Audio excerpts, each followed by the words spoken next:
9వ వచనము, వెళ్ళిన ఎడల పరులకు నీ యవన బలమును, క్రూరులకు నీ జీవిత కాలమును ఇచ్చివేతువు అంటున్నాడు. వెళ్తే ఏమవుతుందో ఇక్కడ చెప్తున్నాడు. ఉపదేశం వినకుండా సరే నా ఇష్టం వచ్చినట్లు నేను చేస్తాను, ఏం జరుగుతుందో చూద్దాం అని వెళితే వచ్చేటువంటి నష్టాన్ని గురించి గ్రంథం ముందుగా మనకు సెలవిస్తుంది. అదేంటంటే, వెళితే నీ యవ్వన బలమును, క్రూరులకు నీ జీవిత కాలమును ఇచ్చివేతువు. దీన్ని ఇంగ్లీష్లో తర్జుమా చేస్తే ఎలా ఉందంటే, if you do you will lose your honour and will lose to merciless people all you have achieved అని ఉంటుందండి. అంటే నువ్వు వెళితే నీ యొక్క గౌరవాన్ని నువ్వు పోగొట్టుకుంటావు. నువ్వు ఏ మాట వినకుండా నువ్వు ఈ జార తలంపులను పెట్టుకొని వాటి వైపు పరిగెత్తావంటే వచ్చేటువంటి నష్టం ఏంటంటే, నీ యొక్క ఈ హానర్ ఏదైతే ఉందో, నీ గౌరవం ఏదైతే ఉందో, ఆ గౌరవాన్ని సమాజంలో పోగొట్టుకుంటావో. అంతేకాదు, నీకు కలిగినది మొత్తం, నువ్వు ఏదైతే సంపాదించావో, ఏదైతే కూడబెట్టావో అది మొత్తం, అంటే నీ బలం చేత, నీ శక్తి చేత నువ్వు కష్టపడి ఏదైతే నువ్వు కూడబెట్టావో, సంపాదించావో, పొందావో అది మొత్తం కూడా పరుల పాలవుతుంది, ఇతరులకు పాలవుతుంది. అది నువ్వు అనుభవించలేవు, అది నువ్వు వాళ్ళకి ఇచ్చివేయాల్సిన పరిస్థితి వస్తుంది. ఒక ఆయన ఈ విధంగా రాస్తున్నాడు, they will steel and destroy your reputation. అంటే వాళ్ళు దొంగిలిస్తారంట.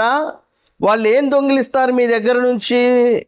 ఏం దొంగిలించి ఏం నాశనం చేస్తారంటే, మొదట యువర్ రెప్యుటేషన్ అంటే పరపతి అంటారు చూసావా, నీకున్న పేరు ఏదైతే ఉందో దానిని, టైం సమయాన్ని, మనీ డబ్బును, ఫ్యామిలీ కుటుంబాన్ని, సోల్ ఆత్మని, అండ్ హెల్త్ ఆరోగ్యాన్ని, అలాగే వీటన్నిటినీ నువ్వు పోగొట్టుకోవాల్సి వస్తుంది. వీటన్నిటినీ వాళ్ళు దొంగిలిస్తారు ఎదుటి వాళ్ళు. నువ్వు మాట వినకుండా నువ్వు వెళ్తే నీకు వచ్చేటువంటి నష్టము, నీ యొక్క పరపతి పోతుంది, నీ డబ్బు పోతుంది, నీ కుటుంబం పోతుంది, నీ ఆత్మ పోతుంది, నీ ఆరోగ్యం పోతుంది. వీటితో పాటు వాళ్ళు ఎలా ఉంటారంటే, the pretending love, loyalty and pleasure. They will use you until you no longer benefit them, then they will dump you అంటాడంట. ఇక్కడ విషయం ఏంటంటే, నిన్ను ప్రేమిస్తున్నట్లు వాళ్ళు నటిస్తారు. నేను నిన్ను ప్రేమిస్తున్నాను, నేను నీతో నిజాయితీగా ఉన్నాను, నీకు కావలసిన సంతోషాన్ని నీకు ఇస్తాను అంటారు. ఎప్పుడు దాకా అంటే, నీవు వాళ్ళకి ఉపయోగం ఉన్నంత వరకు. ఆ తర్వాత నిన్ను తీసుకొని డంప్లో పడేస్తారు. డంప్ అంటే చెత్తలో పడేస్తారు. అది జరిగేటువంటి విషయము. సో ఇక్కడ మీరు మరలా ఒకసారి ఆలోచించండి. నువ్వు వెళ్ళిన ఎడల పరులకు నీ యవ్వన బలాన్ని, క్రూరులకు నీ జీవిత కాలాన్ని ఇచ్చివేస్తావంటే, ఇదిగో ఇదంతా ఉంటుందండి. ఇదంతా ఉంటుంది. నీ సమయము, డబ్బు, కుటుంబము, ఆత్మ, నీ ఆరోగ్యము, వీటన్నిటినీ కోల్పోతావు. అలాగే వాళ్ళు నటించే నటనకు వాళ్ళు నిన్ను ప్రేమిస్తున్నామంటారు, నీతో నిజాయితీగా ఉన్నామంటారు, నీకు కావలసిన సంతోషాన్ని ఇస్తాము అంటారు. కానీ నీకు డబ్బు ఉన్నంత వరకే, నీ దగ్గర ఆస్తి ఉన్నంత వరకే. ఎప్పుడైతే వీటన్నిటిని నువ్వు కోల్పోతావో అప్పుడు నిన్ను తీసుకుపోయి చెత్తలో విసిరేస్తారు. అది జరిగేటువంటి విషయము. ఇదిగో ఈ విషయాలనేవి స్త్రీలకి, పురుషులకు మాత్రమే కాదు, స్త్రీలకు కూడా జరుగుద్దండి. స్త్రీలకు కూడా ఇదే జరుగుతుంది. ఈనాడు మీరు గమనించండి, ఒక దిశ లేకుండా, ఒక నిర్దేశం లేకుండా, ఒక ఆజ్ఞలకు కట్టుబడి ఉండకుండా, నీతి జీవితాన్ని జీవించకుండా, ఎలా పడితే అలా ఇష్టం వచ్చినట్టు జీవితాలు గడిపితే వచ్చేటువంటి నష్టము చాలామంది తమ జీవితాల్లో చవి చూసిన వాళ్ళు ఉన్నారు. కొంతమంది స్త్రీలు అట్లా రోడ్ల మీద లేకపోతే రైల్వే స్టేషన్లో అడుక్కుంటూ తమ శరీరాలను అపవిత్రతగా అప్పచెబుతూ ఒక మార్గం లేకుండా, ఒక కుటుంబం లేకుండా, ఒక జీవితం లేకుండా ఎంతమంది నాశనం అయ్యారు. అటువంటి పురుషులతో సంబంధాలు కలిగినటువంటి వాళ్ళు, లేకపోతే ఇటువంటి స్త్రీలతో సంబంధాలు కలిగినటువంటి పురుషులు ఎంతమందిని నాశనం అయ్యారో మనము కళ్ళతోనే చూస్తూ ఉన్నాము. సామెతల గ్రంథము 23వ అధ్యాయము 27, 28 వచనాల్లో ఈ విధంగా ఉంది. వేశ్య లోతైన గొయ్యి, పరస్త్రీ ఇరుకైన గుంట, దోచుకొనివాడు పొంచి ఉండినట్లు అది పొంచి ఉండును, అది బహుమందిని విశ్వాసఘాతువులుగా చేయును. సో ఇక్కడ మీరు గమనించండి, వేశ్య లోతైన గొయ్యి, పరస్త్రీ ఇరుకైన గుంట. దాని అర్థము స్వేచ్ఛ లేదు, స్వేచ్ఛ ఉండదు. ఇప్పుడు ఇంత ఓపెన్ ప్లేసు లేకపోతే ఇంత మంచి చక్కటి ప్రదేశం మనం ఉంటున్నాం, మనకి ఇక్కడ స్వేచ్ఛ ఉంది. మనం బయటికి వెళ్ళాము, మనకి ఇరుకేమీ లేదు, ఇరుకైనటువంటి స్థలంలో మనం ఉండం, మనకి స్వేచ్ఛ ఉంటుంది. అదే ఒక ఇరుకైన గొయ్యిలో, ఇరుకైన గుంటలో పడితే స్వేచ్ఛ ఉంటుందా? స్వేచ్ఛ ఉండదు, స్వేచ్ఛ ఉండదు. వాళ్ళు చక్కగా సంతోషంగా జీవించలేరు. ఇక్కడ కూడా అదే విషయాన్ని చెప్తున్నాడు. ఎవరైతే ఈ పరస్త్రీ లేకపోతే జారస్త్రీ లేకపోతే వేశ్య అనేటువంటి వీటికి లోనవుతారో వాళ్ళ జీవితంలో కూడా సమాధానం ఉండదు, నెమ్మది ఉండదు, ప్రశాంతత ఉండదు, స్వేచ్ఛ అనేది ఉండదు. స్వేచ్ఛగా వాళ్ళు ఉండలేరు. అది ఇరుకైన గుంట అని మాట్లాడుతున్నాడు. 15వ అధ్యాయము లోక సువార్త 13వ వచనాన్ని చూస్తే 13 అలాగే 30వ వచనం కూడా, కొన్ని దినములైన తర్వాత ఆ చిన్న కుమారుడు సమస్తమును కూర్చుకొని దూరదేశమునకు ప్రయాణమైపోయి అతడు తన ఆస్తిని దుర్వ్యాపారము వలన పాడు చేసెను.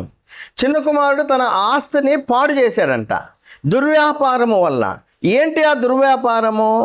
ఏంటంటే పెద్ద కుమారుడు తన తండ్రితో చెబుతున్నాడు లోకాసు వార్త 15:30లో. ఏమి ఆ దుర్వ్యాపారం అంటే, అయితే నీ ఆస్తిని వేశ్యలతో తినివేసిన ఈ నీ కుమారుడు రాగానే వీని కొరకు కొవ్విన దూడను వధించుతామని చెప్పాను. గమనించండి, ఇక్కడ ఏంటి ఆ యొక్క దుర్వ్యాపారము అంటే, వేశ్యలతో తిరిగి తనకున్నటువంటి ఆస్తిని, సంపదను పాడు చేయటము. తను ఎంత తీసుకుపోయాడో మనకు తెలియదు. తనకు రావాల్సిన ఆస్తి మొత్తం అంటే చాలా ఉండొచ్చు అది. సో ఇప్పుడు తనకి రావాల్సినటువంటి తన భాగం అంతటిని తీసుకుపోయి దుర్వ్యాపారంలో పాడు చేశాడంటే వేశ్యలకు తగలబెట్టాడు దాన్ని అంతా, వేశ్యలకు దాన్ని ఇచ్చాడు. తన అనుదిన జీవితంలో బాగా లావిష్ లైఫ్ జీవిస్తూ సంతోషకరమైన జీవితాన్ని అనుకుంటున్నాడు అది. కానీ చివరికి ఆయన యొక్క పరిస్థితి ఎలా అయిందంటే, వాడు పందులు తిను పొట్టుతో కడుపు నింపుకొన ఆశపడిన కానీ ఎవడును వానికి ఏమీ ఇవ్వలేదు. 15వ అధ్యాయం లోకాసు వార్త 16వ వచనంలో ఈ మాట ఉంటుంది. ఫైనల్గా ఆయన స్టేజ్ ఎటువంటిదంటే, పందులు తినే పొట్టు తిని బతుకుదాం అనుకున్నాడు.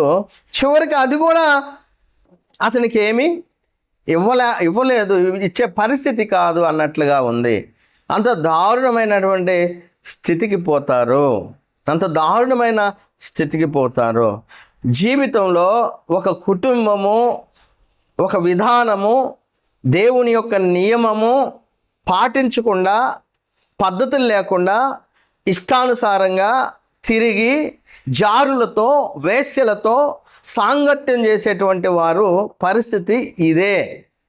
చివరికి ఇందాక నేను చెప్పాను ఏమని, నీ దగ్గర నీతో నేను ప్రేమగా ఉంటానంటారు, నీతో నిజాయితీగా ఉన్నానంటారు, నా ద్వారా నీకు సుఖం వస్తుందని చెబుతారు. చివరికి నీ దగ్గర అంతా అయిపోయిన తర్వాత నిన్ను పోయి చెత్తబొట్టులో పడేస్తారు. అది నీ పరిస్థితి. అదే విషయాన్ని ఇక్కడ చెబుతున్నాడు. ఏమని, వెళితే పరులకు నీ బలాన్ని, నీ యవ్వన బలాన్ని, క్రూరులకు నీ జీవిత కాలాన్ని ఇచ్చివేస్తావు. ఇక చిన్న కుమారుడు పరిస్థితి అలానే అయిపోయింది. అలాగే సంసోను జీవితంలో కూడా అదే జరిగింది. మీరు చూడండి, సంసోను కూడా అదే పని చేశాడు. తన యవ్వన బలాన్ని, తన శక్తిని మొత్తం కూడా దేవుని కోసం మాత్రమే ఉపయోగించాల. దేవుని కోసం మాత్రమే ఉపయోగిస్తే సంసోను జీవితం వేరేలాగుండేది.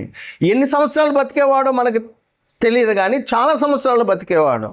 తన జీవితకాలం అంతా దేవుని పరిచర్య చేసి తన బలాన్ని నమ్మకంగా ఉపయోగించి మంచి పేరుతో చనిపోయేవాడు, కానీ ఒక బ్యాడ్ సిచ్యువేషన్ అతను అనుభవించి చనిపోవాల్సిన పరిస్థితి వచ్చింది.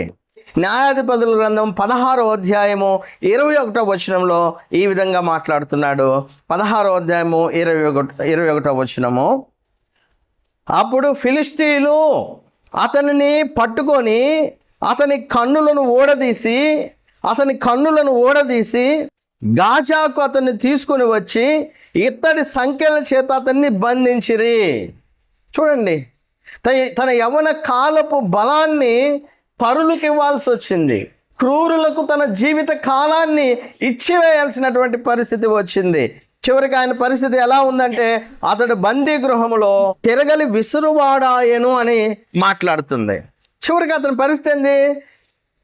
తిరగలి విసిరే పని అప్పగించారు. 25వ వచనంలో చూస్తే, ఒకరోజు పండుగ వచ్చింది వాళ్ళందరికీ. ఆ పండుగ రోజున వాళ్ళకి ఎంటర్టైన్మెంట్ కావాలా? ఆ ఎంటర్టైన్మెంట్ ఎవరో కాదు, ఇదిగో ఈయనే అయ్యాడు. చూడండి 25వ వచనంలో, వారి హృదయములో సంతోషముతో నిండి ఉండగా వారు మనము పరిహాసము చేయుటకు సంసోనును పిలిపించుదము రండని సంసోనును బందీ గృహముల నుండి పిలవనంపిరి. చాలు. ఇదిగో మనం పరిహాసమాడటానికి ఒకడు కావాలి. ఎవడు అంటే, ఇదిగో కళ్ళుడ బీకి గుండు చేపించిన సంఖ్యలతో బంధింపబడినటువంటి ఆ సంసోన్ని తీసుకురండి. చివరికి సంసోను వీళ్ళకి ఎలా అయ్యాడంటే ఒక ఆట వస్తువులాగా, ఒక జోకర్ లాగా అయిపోయాడండి. ఒక జోకర్ అయిపోయాడు.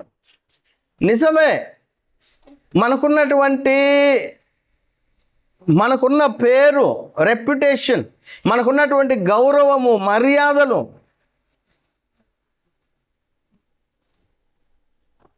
శరీర ఇచ్ఛల కోసం తాకట్టు పెడితే, శరీర కోరికల కోసం తాకట్టు పెడితే చివరికి మనం జోకర్లంగా నిలబడతాం. సమాజంలో ఒక జోకర్ అయిపోతాం మనం. అంటే మనల్ని చూసి జనాలు నవ్వుకుంటారు, మనల్ని చూసి జనాలు హేళన చేస్తారు. ఆ పరిస్థితికి వస్తుంది. అందుకే నా కుమారుడా, నా ఉపదేశాన్ని ఆలకించు, నా బోధకు చెవియొగ్గు అని ఆయన మాట్లాడుతూ ఉంటాడు. సో ఇక్కడ ఒక కాన్సిక్వెన్స్ చూసామండి. ఒక పరిస్థితి ఏంటి? దేవుని యొక్క మాటలు వినకుండా చెడు దారిని పోతే, శరీరాన్ని అపవిత్రతకు అప్పగిస్తే, జార స్త్రీల వైపు లేకపోతే జార పురుషుల వైపు మన మార్గాలు పోతే మనకు వచ్చేటువంటి నష్టం ఏంటంటే, పరులకు నీ యవ్వన కాలపు బలాన్ని, క్రూరులకు నీ జీవిత కాలాన్ని ఇచ్చివేయాల్సిన పరిస్థితి వస్తుంది. రెండవది 10వ వచనం చూడండి. 10వ వచనము, నీ ఆస్తి వలన పరులు తృప్తి పొందుదురు, నీ కష్టార్జితము అన్యుల ఇల్లు చేరును. నీ ఆస్తి వల్ల పరులు తృప్తి పొందుతారు, మీ పిల్లలు కాదు, నీ కుటుంబం కాదు. మరలా గమనించండి, మనం ఏం చేస్తామంటే ఆ సంతోషం కోసము మనకు సంపాదించింది, కూడబెట్టుకుంది, కష్టపడింది, యవ్వన వయసులో ఉన్న బలమంతా కూడా వీటికి తగలబెట్టి వీటికి ఇచ్చావంటే ఎవరు సంతోషపడాలో, ఎవరు తృప్తి పొందాలో వాళ్ళు తృప్తి పొందరు. ఏ ఇల్లు సుఖంగా ఉండాలో ఆ ఇల్లు సుఖంగా ఉండదు. వాస్తవానికి నీ కష్టార్జితము, నీ ఆస్తి ఎవరిని తృప్తిపరచాలా? నీ భార్యను, నీ పిల్లలను, నీ కుటుంబాన్ని. కానీ అలా కాదు. ఇక్కడ జార స్త్రీ లేకపోతే జార పురుషుడి యొక్క మార్గాల్లోనికి వెళ్తే నీ ఆస్తి వల్ల పరులు తృప్తి పొందుతారు. అందుకే వీళ్ళంట ఆటోళ్ళకేమో పలావ్ పెడతారు, ఇంట్లో పచ్చడి వేస్తారు. ఇటువంటి వాళ్ళు ఉన్నారు. అవతల వాళ్ళకేమో మంచి ఏర్పాటు చేస్తారు, ఇంట్లో వాళ్ళకేమో చిరిగినటువంటి చీరలు, చిరిగినటువంటి బట్టలు పిల్లలకు. ఇలాంటి సమాజం మనం చూస్తాం. ఎప్పుడైతే ఈ పని చేస్తారో, నీ ఆస్తి వల్ల పరులు తృప్తి పొందుతారు, నీ కష్టార్జితము అన్యుల ఇల్లు చేరును. 11వ వచనంలో తుదకు చివరకు నీ మాంసమును నీ శరీరమును క్షీణించినప్పుడు చాలు. 3 విషయాలు ఇక్కడ మనం నేర్చుకుంటూ వస్తున్నాం. 3 విషయాలు. తండ్రి ఉపదేశము వినకుండా, తండ్రి ఉపదేశం ఏంటి? ఇదిగో జార స్త్రీ లేకపోతే జార పురుషుడు ఇలా ఉంటాడు, వాని లక్షణాలు ఇవి.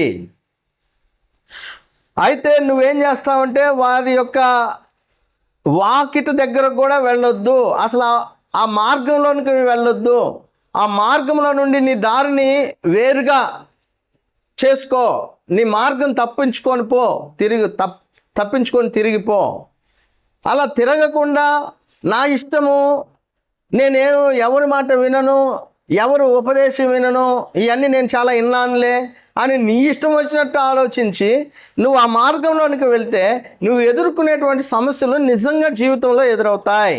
ఇదేమో డ్రీమ్ కాదు, ఇదేమో కల కాదు, ఇది కలలాగా వచ్చిపోయేది కాదు, ఇది రియాలిటీ, ఇది నిజము, అది అనుభవించేది. ఈ అనుభవించేటప్పుడు ఏం అనుభవిస్తావంటే నీ యొక్క పరపతిని మొత్తం కోల్పోతావు, నీ యవ్వన బలాన్ని, నీ ఆస్తిని ఇతరులకు ఇవ్వాల్సిన పరిస్థితి వస్తుంది. తర్వాత జరిగేది ఏంటంటే నీ మాంసము, నీ శరీరము క్షీణించిపోతుంది. ఇక్కడ మాంసము, శరీరము క్షీణించిపోవటం అనేది 2 రకాలుగా అనుకోవచ్చు. ఒకటి, యవ్వన జీవితం అంతా కూడా వ్యర్థంగా ఉపయోగించి ఏ ఉపయోగం లేకుండా నీకున్న పరపతిని పోగొట్టుకొని, నీకున్న సంతోషాన్ని పోగొట్టుకొని, నీకున్న స్వేచ్ఛను పోగొట్టుకొని, అందుకే ఇందాకన్నాం కదా, వేశ్య, ఇరుకైన గొయ్యి, లోతైన గుంట అన్నాం కదా, స్వేచ్ఛ లేకుండా ఉండటం. ఇవన్నీ కోల్పోయి ముసలితనం వచ్చిన తర్వాత, ముసలితనం కూడా శరీరము మాంసం క్షీణించిపోతుంది ముసలితనం వస్తే. ఒకటి. రెండవది, శరీరము మాంసము క్షీణించేది ఎప్పుడంటే రోగం వచ్చినప్పుడు. 2 రకాలండి ఇక్కడ. తుదకు జరిగేది ఏంటంటే అది ముసలితనం అవ్వచ్చు, రోగం అవ్వచ్చు. ఈ రెండిట్లో ఏదో ఒకటి వచ్చినప్పుడు అప్పుడు శరీరము, మాంసము క్షీణించిపోతుంది. అంటే ఉన్న కండలు కరిగిపోతాయి, ఉన్న అందం పోతుంది. బైబిల్ ఏం చెప్తుందంటే మనిషి యొక్క జీవితము పువ్వుతో పోలుస్తూ ఉన్నాడు, గడ్డి పువ్వుతో పోలుస్తున్నాడు. అది ఉదయమున వికసించి చాలా అందంగా కనిపిస్తుంది, మధ్యాహ్నానికి వాడిపోతుంది, సాయంత్రానికి రాలిపోతుంది. మనిషి యొక్క జీవితాన్ని దీంతో పోలుస్తున్నాడు. సో ఇప్పుడు వృద్ధాప్యం వచ్చినా, రోగం వచ్చినా మనిషి యొక్క శరీరము, మాంసము క్షీణించిపోతుంది.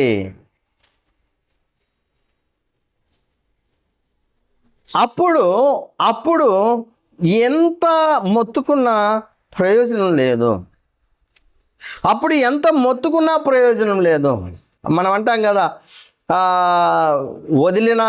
మాట్లాడిన మాట, వదిలిన బాణము, పోయిన సమయము తిరిగి వెనక్కి రావు, పోయిన కాలం ఇంక రాదు వెనక్కి.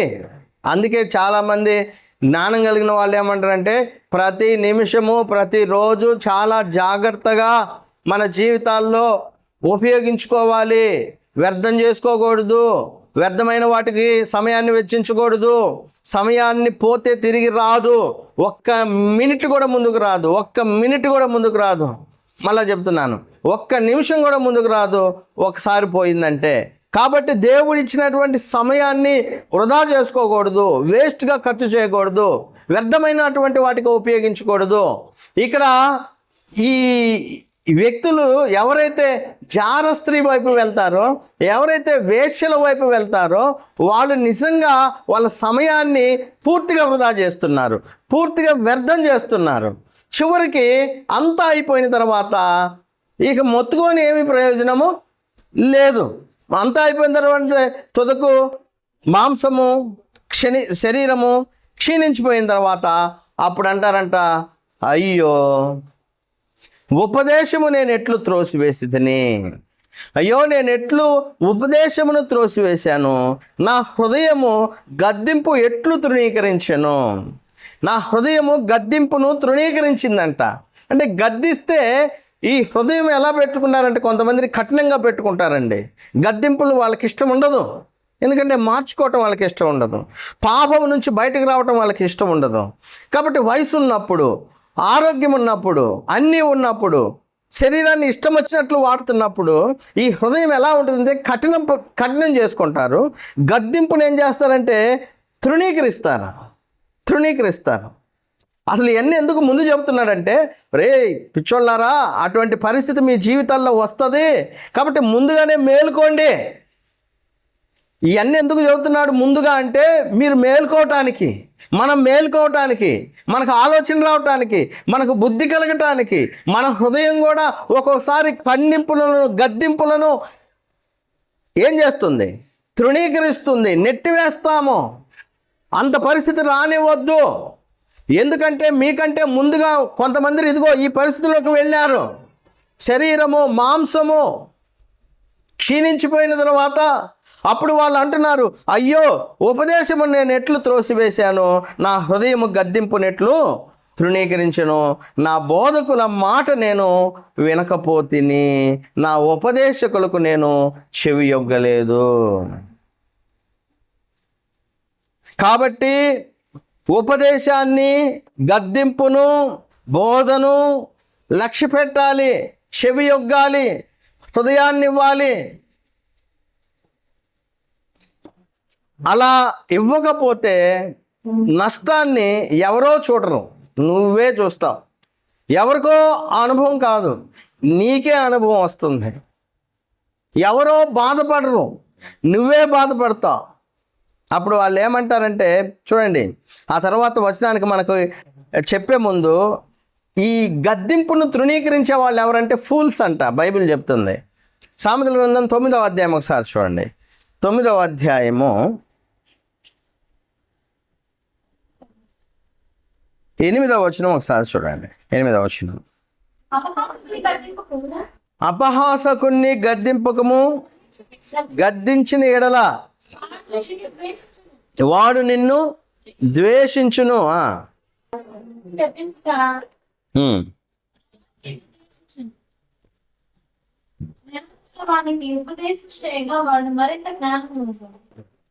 జ్ఞానం కలిగినటువంటి వాళ్ళైతే బోధ వింటారు, ఉపదేశాన్ని ఆలకిస్తారు. అపహాసకులు, బుద్ధిహీనులు బోధ వినరు, ఉపదేశాన్ని తృణీకరిస్తారు.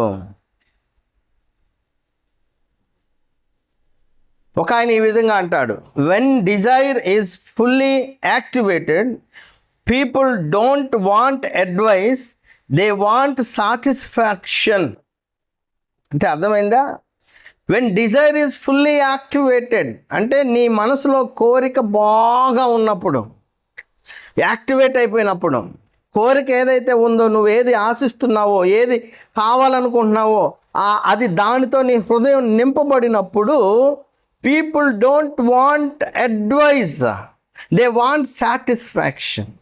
ఆ సమయంలో అంట ఉపదేశాలు పనికిరావు, వీళ్ళకి ఉపదేశాలు వద్దు అంటాను. ఏంటి అప్పుడు వాళ్ళకి కావాల్సింది? సాటిస్ఫాక్షన్. అంతే. సాటిస్ఫాక్షన్ అంటే ఆ కోరిక తీర్చుకొని వచ్చిందా, అప్పటికప్పుడు వచ్చిన సంతోషం కావాలా. మళ్ళా చెప్తున్నాను, కోరికలు హృదయంలో నింపబడితే, అందుకే కోరికలే గుర్రాలైతే అంటారు కొంతమంది. గుర్రాలైతే అంటే అర్థం ఏంటంటే, కోరికలతో నింపబడి ఉంటే, యాక్టివేట్ అయి ఉంటే, ఆ సందర్భంలో గద్దింపులు వినబడవు. కేవలము నీ కోరికలు తీర్చుకోవటమే నీకు కావాలి.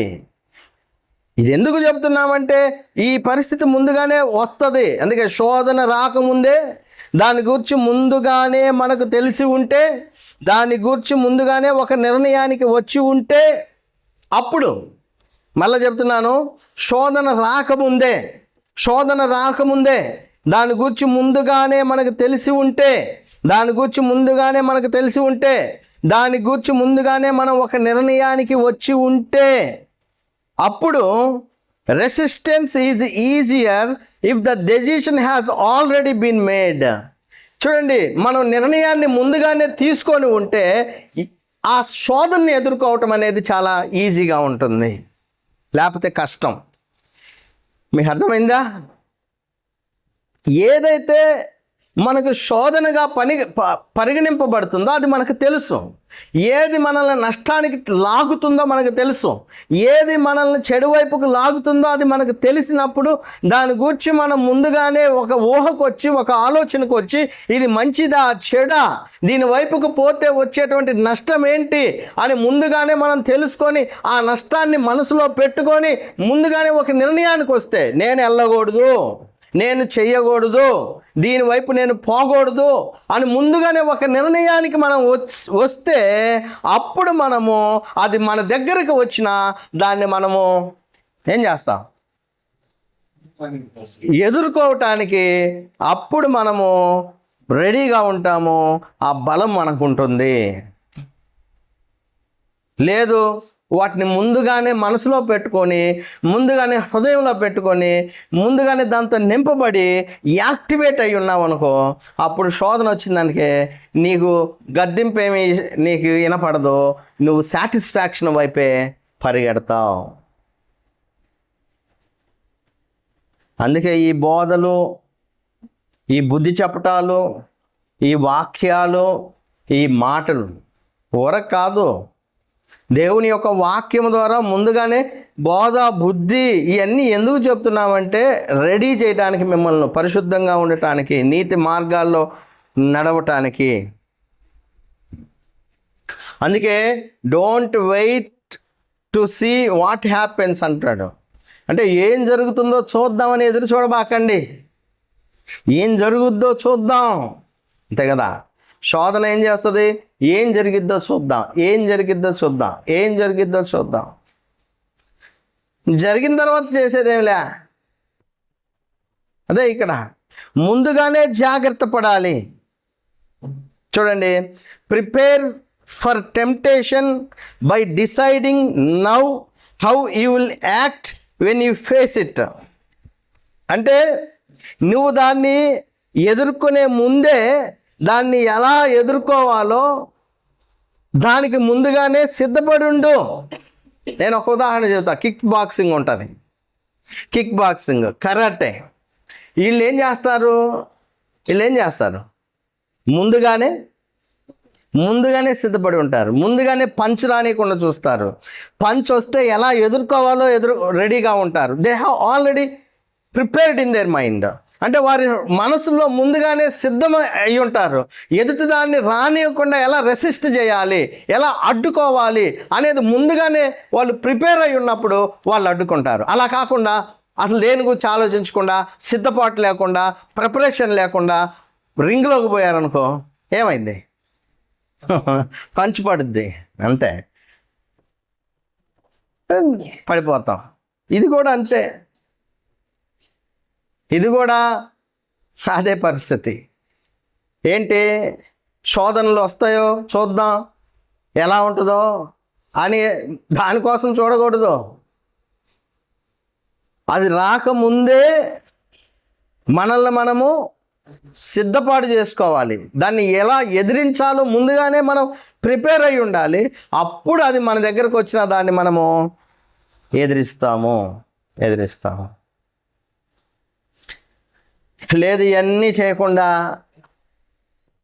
పాపానికి అప్పగించుకున్నావంటే చివరికి నీ పరిస్థితి ఏంటంటే ఇట్లా అంటావు, అయ్యో నా ఉపదేశకుల మాట నేను ఎలాగూ ఉపదేశాన్ని నేను ఎట్లా తోసివేశాను, నా హృదయం గద్దింపేట్లు తృణీకరించును, నా బోధకుల మాట నేను వినకపోతిని, నా ఉపదేశకులకు నేను చెవియొగ్గలేదు అని చెబుతూ, నేను సమాజ సంఘముల మధ్య నుండి నన్ను ప్రతి విధమైన దౌష్ట్యమునకు లోబడుటకు కొంచెమే ఎడమాయనని చెప్పుకొనుచు మూలుగుచు ఉందువు. ఇంగ్లీష్లో ఏముందంటే, I have come to the brink of utter ruin and now I must face public disgrace. అంటే నేను దగ్గర నాశనపు అంచుల్లోనికి వచ్చాను. నేను ఇప్పుడు నాశనం అంచుల్లో ఉన్నా, అంటే ఇంకేం లేదు, జారి పడిపోవటమే. నాశనపు అంచుల్లో నేను ఇప్పుడు ఉన్నాను. And how I must face public disgrace. చూడండి, ఇప్పుడు నేను అది సీక్రెట్గా లేకపోతే ఎవరికి తెలియకుండా ఉన్నప్పుడు బాగానే ఉంటుంది. ఇప్పుడు అది ఓపెన్ అప్ అయిపోయిన తర్వాత, లేకపోతే అతని మాంసము శరీరము క్షీణించిన తర్వాత ఇప్పుడు ఏమంటాడంటే, ఇప్పుడు నేను పబ్లిక్ డిస్గ్రేస్ అంటే సమాజము మధ్య జనాల ముందు నా యొక్క స్థితి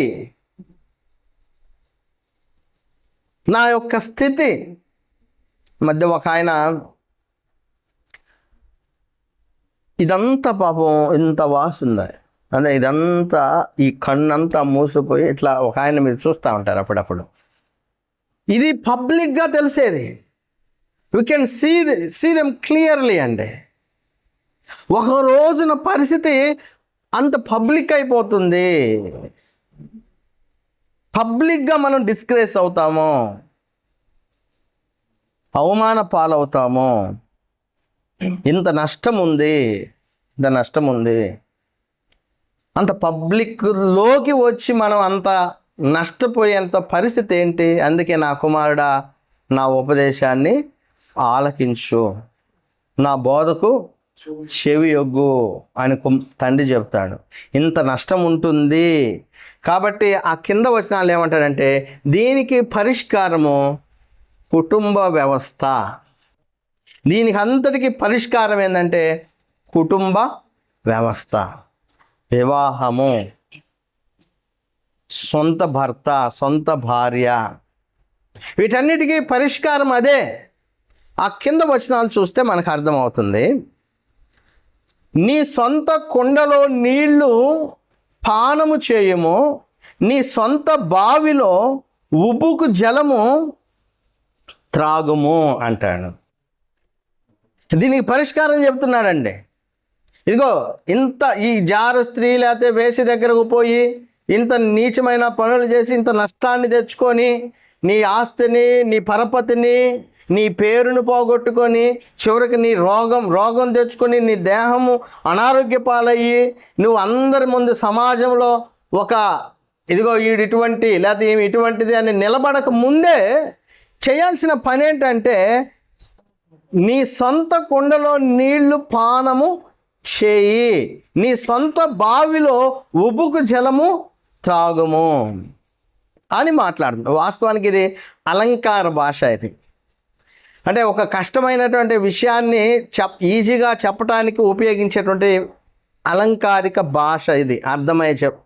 ఒక కష్టమైనటువంటి విషయాన్ని సులువుగా అర్థమయ్యేటట్లు చెప్పడానికి ఉపయోగించినటువంటి భాష ఇది. అదేంటంటే, నీ సొంత కుండలో నీళ్లు పానం చేయి, నీ సొంత బావిలో ఉబుకు జలము త్రాగు అంటే నీ యొక్క భార్యతో సుఖంగా ఉండు, లేకపోతే నీ శరీర డిజైర్స్, నీ కోరికలు ఏవైతే ఉన్నాయో నీ భార్యతో తీర్చుకో, నీ భర్తతో తీర్చుకో. దాన్నే నీ సొంత కుండ, నీ సొంత బావి అని మాట్లాడుతున్నాడు. నీ సొంత కుండలో నీళ్లు పానం చేయి, నీ బావిలోని ఉబుకు జలాలను త్రాగు. దప్పికేసింది అనుకోండి, దప్పికేస్తే ఏం చేస్తారు? పోయి కుండలో నీళ్ళు, అప్పట్లో కుండ లేకపోతే బావి, ఇప్పుడు మీరు ఫ్రిడ్జ్ ఏదో అనుకోండి. ఇక సో దప్పికని తీర్చుకోవటానికి అంటే దప్పిక తీరటానికి వాళ్ళు వాటర్ తీసుకునేది కుండలో నుంచి, బావిలో నుంచి. అదే ఈ శరీర కోరిక చూడండి, దేవుడు అందరికీ ఆహారము, దప్పిక, నిద్ర, అలాగే ఈ కామము, ఇవన్నీ సహజంగా దేవుడు మనిషిలో పెట్టినాయే. అయితే దీన్ని ఎలా వాటిని సాటిస్ఫాక్షన్ చేసుకోవాలో ఆ మార్గాన్ని దేవుడు ఇచ్చాడు, అలానే పోవాలి. దానికి మించిపోయామంటే నష్టపోతామని దాని అర్థం. అందుకే నీకు దప్పికేసినప్పుడు లేకపోతే నీ శరీర కోరికలు వచ్చినప్పుడు నీ సొంత కుండలో నీళ్లు పానం చేయి, నీ సొంత బావిలోని ఉప్పుకు జలాన్ని తాగు అంటే నీ భార్యతో సుఖపడు అని దాని అర్థం.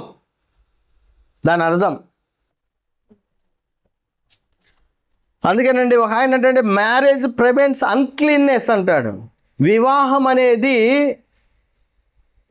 అపవిత్రత నుంచి మనల్ని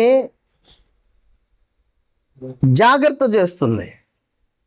వివాహం అనేది అపవిత్రత నుండి మనల్ని జాగ్రత్త చేస్తుంది. వివాహం చాలా చాలా గొప్పదండి దేవుని దృష్టిలో. హెబ్రీయులకు రాసిన పత్రికలు అదనేది, వివాహం అన్ని విషయంలో ఘనమైనది, పానుపు నిష్కళంకమైనది అనేది దానికే. ఎందుకంటే వివాహము ద్వారా జత చేయబడటం అనేది పరిశుద్ధమైంది. అలా కాకుండా తప్పుద్రోవకపోతే అది అపవిత్రత. వివాహం ఏం చేస్తుందంటే అపవిత్రత నుండి మనల్ని కాపాడుతుంది. వివాహం అపవిత్రత నుండి కాపాడుతుంది. వివాహము, the marriage stops sinning of adultery, అంటే జారత్వము లేకపోతే వ్యభిచారం అనే దాని నుండి కాపాడుతుంది వివాహం మనల్ని. జారత్వము, అపవిత్రత అనే దాని నుంచి, లేకపోతే జారత్వము లేకపోతే వేశ్యాతత్వం అనే దాని నుంచి వివాహం మనల్ని కాపాడుతుంది. అలాగే మ్యారేజ్ సాటిస్ఫైస్ యువర్ డిజైర్స్. వివాహము మీ కోరికలను ఏం చేస్తుంది? తృప్తిపరుస్తుంది, సాటిస్ఫై చేస్తుంది మీ కోరికలను వివాహము. Marriage gives you respect. ఏం చేస్తుంది?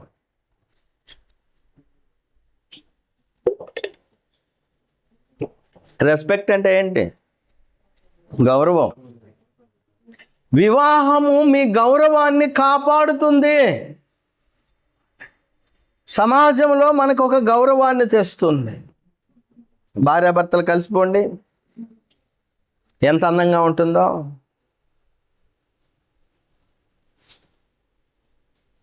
గౌరవము కాపాడుతుంది వివాహము. అలాగే marriage stops spoiling your money and possession.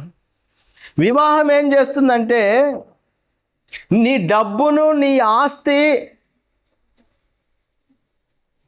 Spoil అవ్వకుండా జాగ్రత్త చేస్తుంది. అంతే కదా? ఎంత గొప్పదండి వివాహము. నీ డబ్బు, నీ ఆస్తి స్పాయిల్ అవ్వకుండా కాపాడేది నీ వివాహం అండి. వివాహం అనేది నిన్ను తృప్తిపరుస్తుంది. ఎలా అంటే నీకున్నటువంటి, నీ కష్టపడి నీ సంపాదించిందంతా కూడా నీ భార్యకు, నీ పిల్లలకు చెంది, నీ సంపాదనలో నువ్వు కొన్న ఇంట్లో నువ్వు ఉండి, నీ సంపాదనతో నువ్వు సంపాదించినటువంటి పొలం నువ్వు చేస్తూ, నువ్వు సంపాదించినటువంటి నీ యొక్క డబ్బుతో ఇంకా ఏదైనా సంపాదించి వాటిని నువ్వు అనుభవిస్తుంటే నీకు అది సాటిస్ఫాక్షన్ ఇస్తుంది. అంతే కదా? ఇందాక మనం ఏమనుకున్నాం? జార స్త్రీ దగ్గరికి వెళ్తే డబ్బులు ఏమవుతాయి? అన్నీ పోతాయి కదా, అన్నీ వాళ్ళ పరుల పాలవుతాయి. నీ వాళ్ళు అనుభవించలేరు. మరి నీ వాళ్ళు అనుభవించలేనిది పరులు వాళ్ళు అనుభవిస్తే నీకేం సంతోషం? అదే ఇప్పుడు నీ సంపాదన, నీ కష్టార్జితం, నువ్వు పొందిన నీ భార్య, నీ ద్వారా వచ్చిన నీ పిల్లలు, నువ్వు కట్టుకున్న ఆ ఇల్లు, నువ్వు సంపాదించిన ఆ పొలము, నువ్వు సంపాదించిన ఆ స్థలము, అవి నీవే అనుభవిస్తుంటే అది నీకు సాటిస్ఫాక్షన్ ఇస్తుందా? ఇవ్వదా? నువ్వు సంపాదించింది నీ డబ్బుతో, అది కదా మనకు సాటిస్ఫాక్షన్ ఇచ్చేది.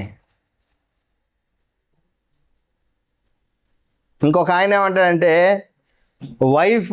Wife is a powerful antidote to the temptations that can lead to unfaithfulness and immorality అంటాడండి. యాంటీడోట్ అంటే పాము కరిసింది అనుకో, ఏం చేస్తారు? యాంటీడోట్, దీన్ని యాంటీడోట్ అంటారు. పాము కరిస్తే వెంటనే విరుగుడు అంటారు. విరుగుడు తెలుగులో చెప్పాలంటే విరుగుడు. సో ఇప్పుడు భార్య కూడా విరుగుడు లాంటిదంట. దేనికి? నీకొచ్చే శోధనలు రానియకుండా, నువ్వు అవిశ్వాసపు కార్యక్రమాల్లోనికి వెళ్ళిపోకుండా, ఈ నీచమైనటువంటి పనుల్లోనికి పోకుండా నిన్ను ఆపటానికి యాంటీడోట్ లాగా పనిచేసేది ఎవరంటే మీ భార్య, నీ భార్య. సో ఇక్కడ వివాహము లేకపోతే భార్య కలిగి ఉండటము, అందుకే భార్య కలిగిన వాడు మేలు పొందినవాడంట. భార్య కలిగితే మేలు కలిగిన వాడంట. అది మేలు, స్త్రీ మేలు అని చెప్తూ ఉన్నాడండి. సో ఇప్పుడు దానికి విరుగుడు ఏంటి అంటే వివాహము, భార్య అండి, సొంత భార్య. జార స్త్రీ వేశ్య వైపులకు వెళ్లకుండా దానివల్ల వచ్చే నష్టాన్ని జీవితంలో చవి చూడకుండా ఉండటానికి యాంటీడోట్ ఏంటంటే వివాహము, అలాగే భార్య. వారి ద్వారా మనం సుఖపడాలి. అలా కాకుండా ఉంటే 9వ వచనంలో చూడండి, నీ ఊటలు బయటకు చెదిరిపోదగునా, వీధులలో అవి నీటి కాలువగా పారదగునా, అన్యులు నీతో కూడా వాటిని అనుభవింపకుండా అవి నీకే ఉండవలెను కదా. నీ ఊట దీవెన నొందును, నీ యవ్వన కాలపు భార్య యందు సంతోషించు. చాలు. తర్వాత ఆమె చాలా అందమైందని చెప్తున్నాడు. ఆమె ప్రేమ చేత నువ్వు నిత్యము బద్ధుడివై ఉండు అని మాట్లాడుతున్నాడు. విషయం ఏంటంటే, ఒకవేళ భార్య దీన్ని ఈ 16వ వచనాన్ని నుంచి 18వ వచనంలో 2 రకాలైనటువంటి వ్యాఖ్యానాలు ఉన్నాయి. నేనేమనుకుంటున్నానంటే, పైన మనము బావి, కొండ దేంతో పోల్చాం? భార్య. అంటే భార్య ద్వారా వచ్చేటువంటి సుఖాన్ని దాన్ని నువ్వు తీర్చుకొని నీ దప్పిక తీర్చుకొని ఆ డిజైర్స్ తీర్చుకొని. అయితే కింద ఏమంటున్నాడంటే, నీ ఓటలు బయటకి చెదిరిపోదగునా. ఇప్పుడు ఓట అనేది ఇందాక మనం ఏమనుకున్నాం? భార్య అనుకున్నాం కదా. ఇక్కడ ఏమంటాడంటే, ఒకవేళ నీ భార్యతో సుఖపడకుండా, ఇది నాకు అర్థమైంది. ఇది 2 రకాలైనటువంటి వ్యాఖ్యానాలు ఉన్నాయి. నేను అర్థం చేసుకున్న విషయం ఏంటంటే, నీ ఓటలు బయటికి చెదిరిపోదగునా, వీధులలో అవి నీటి కాలువగా పారదగునా, అన్యులు నీతో కూడా వాటిని అనుభవింపకుండా అవి నీకే ఉండవలెను కదా అంటున్నాడు. అంటే ఒక వర్షన్లో ఒక ఉద్దేశం ఏంటంటే, నీ భార్యతో నువ్వు సుఖంగా ఉన్నప్పుడు ఆ డిజైర్స్ అనేవి నీవు పొందుతూ ఉన్నప్పుడు, అంటే ఆ నీళ్ళు అనేవి నీవు తాగుతూ ఉన్నప్పుడు ఇట్స్ సాటిస్ఫైడ్ అనమాట. నువ్వు అలా కాకుండా నీ భార్యతో సుఖించకుండా, నీ నీటిని నువ్వు తాగకుండా, నీ ఓటలోని నువ్వు తాగకుండా నువ్వు పక్కకి వెళ్ళావు అనుకోండి, అప్పుడు ఈ నీటి ఓటలు బయటకు పారుతాయి, ఈ నీటి ఓటలు బయటకు వెళ్ళిపోతాయి. అప్పుడు వీటిని నీతో పాటు అన్ని జనాలు కూడా అనుభవిస్తారు. అర్థమైందా మీకు? వీటిని అన్ని జనాంగాలు అనుభవిస్తారు అని మాట్లాడుతున్నాడు. అందుకే వివాహ విషయంలో చాలా జాగ్రత్తగా ఉండి, సుఖం అనేది భార్యతోనే పంచుకోవాలి, సుఖం అనేది భర్తతోనే పంచుకోవాలి. అలా కాకుండా నీవు ఏదైతే తాగాలనుకుంటున్నావో, ఏది దాహం తీర్చుకోవాలనుకుంటున్నావో అది ఇక్కడ నీ ఊటలో కాకుండా, నీ బావిలోది కాకుండా పక్కకి వెళ్ళి తీర్చుకున్నావంటే నీవి పక్కకి వెళ్ళిపోతాయి, నీ వీధిలోకి వెళ్ళిపోతాయి. అప్పుడు పరులు వచ్చి దాన్ని నీతో కూడా అనుభవిస్తారు. అందుకే చాలా జాగ్రత్తగా ఉండాలి. యోబు అంటాడు అదే విషయాన్ని. పరాయి కన్యకను చూడండి, ఒకవేళ వేరే స్త్రీని నా కళ్ళతో వేరే విధంగా నేను చూస్తే నా భార్య వేరొకటి తిరగలి విసురును గాక అంటాడు. అంటే నీకు సంబంధించినటువంటి వాళ్ళు పక్కకు పోయేటువంటి పరిస్థితులు ఉంది. అది చాలా నష్టాన్ని తీసుకొస్తుంది. కాబట్టి ఏం చేయాలా? నీ కుండలో నీళ్ళే పానం చేయాల. నీ బావిలో ఉబుకు ఓటల్నే నువ్వు తాగాల. నీ ఓటలు బయటికి పోకూడదు, వేరే వాళ్ళు దాన్ని అనుభవించకూడదు. నీ ఓట దీవెన నొందుతుంది. నువ్వు చేస్తే, అంటే నీ భార్యతో నువ్వు సుఖంగా ఉంటే, నీ భర్తతో నువ్వు సుఖంగా ఉంటే నీ ఓట దీవెన నొందుతుంది. నీ యవ్వన కాలపు భార్య యందు నువ్వు సంతోషిస్తావు. ఎందుకంటే ఆమె నీకు చాలా అతి ప్రియమైన లేడీ, అందమైన దుప్పి. ఆమె ప్రేమ చేత నిత్యము బద్ధుడివై ఉండు. సో ఇక్కడ భార్యను దేంతో పోలుస్తున్నాడంటే అందమైన లేడీ, దుప్పి. పరమగీతాలు 2:7లో కూడా, 2:9లోను, 2:17లో కూడా మనుషులను, అంటే మనుషుల యొక్క అందాన్ని ఇట్లా పోలుస్తాడు. దేంతో? దుప్పితో, లేకపోతే లేడీతో అని ఈ విధంగా పోలుస్తాడు. ఈ విషయాలు మీరు గమనించాలి. సో నీకు అందంగా, నీకు రమ్యంగా, నీకు చక్కగా ఉండేది ఎవరంటే నీ భార్య, నీ భర్త. వారితోనే మీరు సుఖంగా ఉండాలి, వారితోనే సుఖంగా ఉండాలి. నా కుమారుడా, జార స్త్రీ అందు నీవేళ బద్ధుడివై ఉంటావు, పరస్త్రీ రొమ్ము నీవేళ కౌగిలించుకుంటావు. నరుని మార్గము, చూడండి, అంటే దాని అర్థం ఏంటంటే మీరు ఆ పని చేయొద్దు నా కుమారుడా, నువ్వు ఆ పని చేయబాకు, పరుల జోలికి పోవద్దు అని చెబుతూ ఈ చివరి వచనాలు చెప్పి నేను ముగింపులోనికి వెళ్తా. చూడండి, నరుని మార్గములను యెహోవా ఎరుగును, వాని నడతలన్నిటినీ ఆయన గుర్తించును.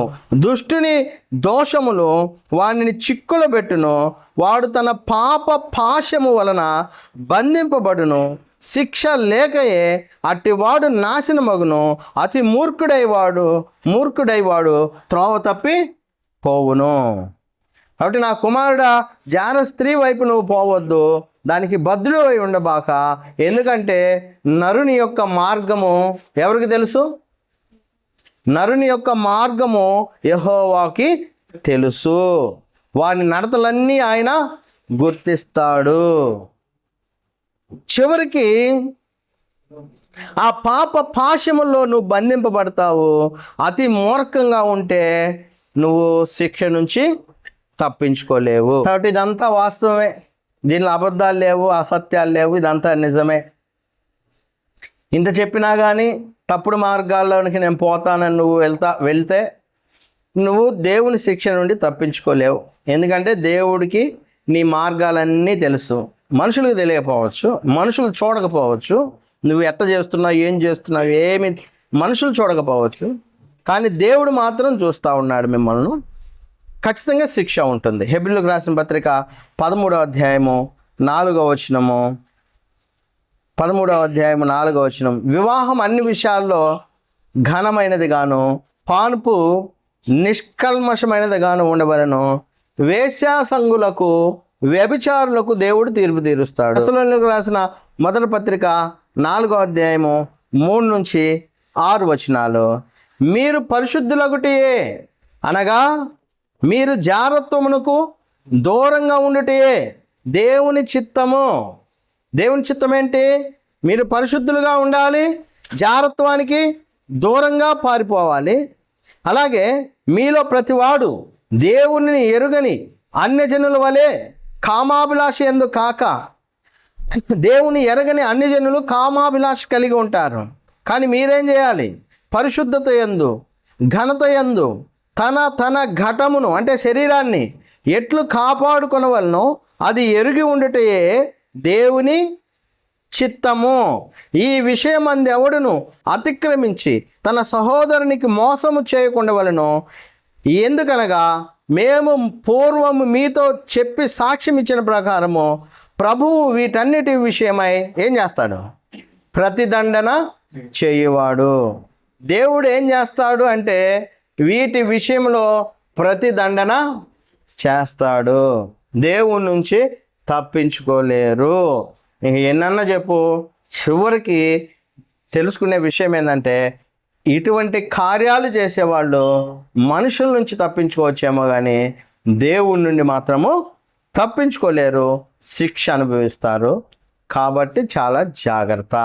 వచ్చే వారం సామెతల గ్రంథము 6వ అధ్యాయాన్ని మనం నేర్చుకుందాం. మీ అందరికి కూడా హృదయపూర్వకమైన వందనాలు.